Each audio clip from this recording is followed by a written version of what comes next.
আসসালামু আলাইকুম, সবাইকে স্বাগতম এবং শুভেচ্ছা জানাচ্ছি all solution elevator and power লিমিটেডের পক্ষ থেকে। আজকে আমরা শাহজালাল ইন্টারন্যাশনাল এয়ারপোর্টের পিছনে প্রিয়াঙ্কা রানওয়ে সিটিতে একটি ভবনে আমরা জোড়া লিফট ইনস্টলেশন করব, সেই কাজ চলমান আছে আমাদের।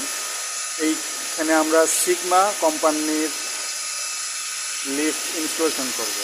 আপনারা দেখতে পাচ্ছেন সিগমা, এখানে সব মালামাল রাখা আছে, লিফটের বক্সিং করা আছে, আনবক্সিং করা হয়নি এখনো।